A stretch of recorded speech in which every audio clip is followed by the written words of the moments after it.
Hi YouTube. Today we're going to look at Primavera Risk Analysis, the methodology, what's involved in a schedule review, how duration uncertainty works, the Monte Carlo engine, and then what's the probability of finishing our particular project on time. The methodology starts with a schedule review. How fit is the project for undertaking a review? Then we do a pre-analysis check, make sure all is well, build the risk model, analyze it, review it, and then figure out what mitigation we require in our project. So here we are in Primavera Risk Analysis. Looks like a scheduling tool, and it is a scheduling tool. Looks like Microsoft Project or P6. Got a Gantt chart in the middle here, list of activities, and some tabs down the bottom to give us more details about the individual activities.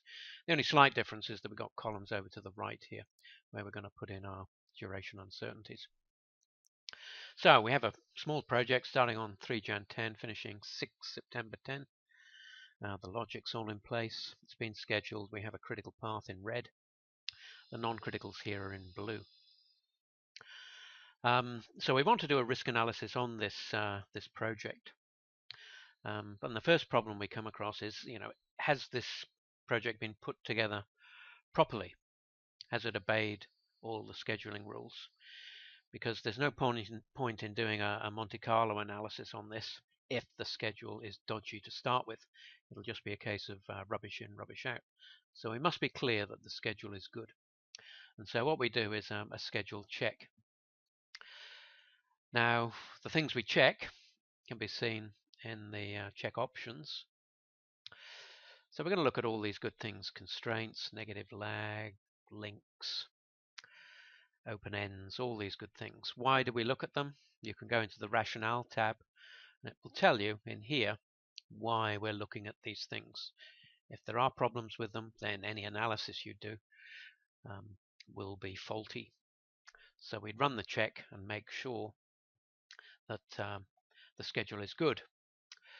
So we have the run check button here. We press it and it will produce a report for us, HTML report in a browser.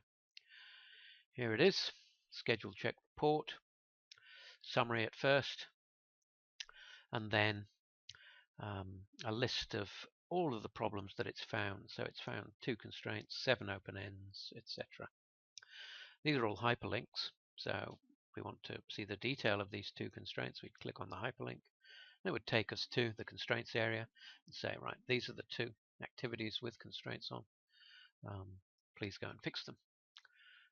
These are the ones with open ends. And these are the ones with lag.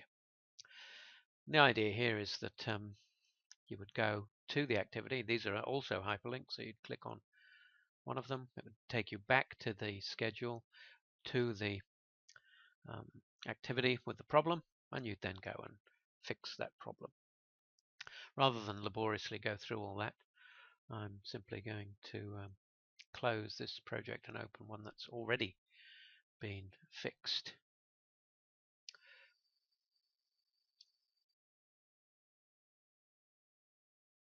So we open it. Here it is. All the problems have been fixed on it, so we know it's good to go. So now what has to happen is that we have to put in the uncertainty factor on every activity, on its duration.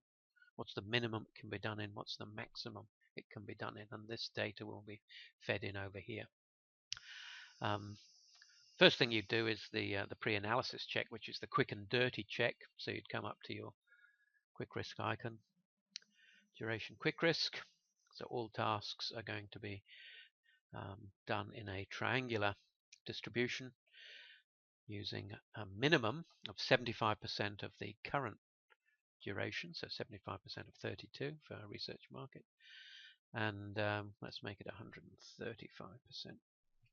boost it up a bit, to be the maximum. And that's going to happen on every one of these. So as soon as we say OK to that, it will put in that uncertainty distribution for all of the activities, and we now have those in the 3 columns to the right here. So once those are all in place, we're ready to do the Monte Carlo analysis. And that will run the schedule 1,000 times and give us the probability of our finishing on the 17th of November. That's what we want to know. How likely are we to finish this schedule on the 17th of November, given the uncertainty that's gone into each activity. So clearly it's crucial that these ranges are accurate, compiled with the best information you've got about these jobs. So let's do a Monte Carlo. 1,000 iterations. At the end of it, we want to see a distribution graph.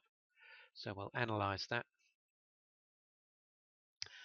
I'll step through initially just to give you an idea. So the first of 1,000, and you'll notice that the computer will randomly select a duration within the range for each of the activities. Bing. So I'll keep doing that. You'll see them jiggling about. You'll see in this column the numbers changing as the computer randomly selects durations within the range that's given over on the right here. If I say go, the computer will do the jiggling for us. You can see that they all move independently, and our end date sometimes blows out, sometimes comes back. To speed things up, I'll tell it to complete it without the graphics. Does the full analysis and gives us a histogram distribution graph that shows, I want to say finish date down here. So here's all the activities. We're looking at the entire plan at the moment. And what we're seeing is the finished dates along the x-axis here versus the number of hits on any particular finish date. So you can see we've got a classic distribution curve here. The yellow highlighter shows us the what we call the deterministic finish date, which is here. So we originally calculated that we were going to finish on the 17th of November, which is right here. And if we intersect the cumulative S-curve right there, read off the probability. Our probability is 26% of finishing on the 17th of November, which is not terribly good. Normally you want to be up in the 80s or 90s, P80, P90. So 26% is what we're told, and so now we want to try and improve that. One simple way of doing that would be to identify the drivers, the activities that drive the schedule, have the most influence on the end date. And Monte Carlo tells us that through the tornado graph, this graph here, duration sensitivity. So this is telling us the top 10 problem items in our schedule. So the one with the biggest influence is refurbished premises, 63%. It tells you top right what that means. Duration sensitivity of a task is a measure of the correlation between its duration and the duration of the project, which sounds a bit confusing. So it's best to think of these as project drivers. So we need to do something about these drivers and make sure they don't blow out to their full extent. So I'm going to double click on refurbished premises. Targets refurbished premises now. 90-day job. Going to blow out potentially 222. So if I can do something to make sure that it doesn't blow out, like putting a contract on a team of people who do refurbishment and say, right, you've got the job, but you mustn't take more than 90 days. There's a bonus for you if you do it in 90 days, but there are penalties if you go beyond 90 days. So I have to do something like that. Then I can legitimately come in here and say, okay, we've done something. Spent some extra money to make sure that we don't go beyond our 90-day most likely. And we changed the maximum to the 90. And now we rerun Monte Carlo to see what impact that has on that 26% chance of finishing on this date. So we rerun Monte Carlo, analyze it, complete it. Now you see that that 26 has improved to 49. So that's quite a good improvement for that just one little fix. So we could go through all of the problem items, the drivers, activity drivers in our project, and do some significant improvement just like that. So that's one way of using the tool. There are many others. If I'm not going to do any more work, I simply want to know what mitigation should I put into my schedule. Then I can come up here to my highlighters and say that I want to do a shade between.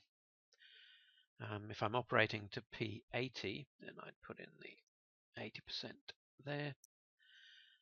And then I want to see the difference between the P80 and the deterministic point.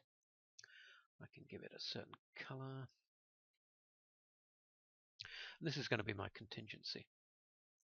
I could describe it as contingency. Say OK. And now I can see that to operate at P80, to be 80% confident of finishing on time, I need to add 14 days to my schedule. So I'd need to go back in to my schedule and either add 2 days here, 2 days here, 2 days here, or put in a new activity 14 days long, call it contingency, and link it into the existing critical path, which would boost the end date out 14 days. And then for that particular date, I know I'm whatever it was, 49% certain. Well, because I've added contingency, I would be 80% certain of finishing on time. My new date would be 1 December 10 instead of 17 November 10.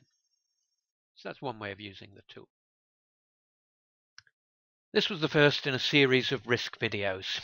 So thanks for watching.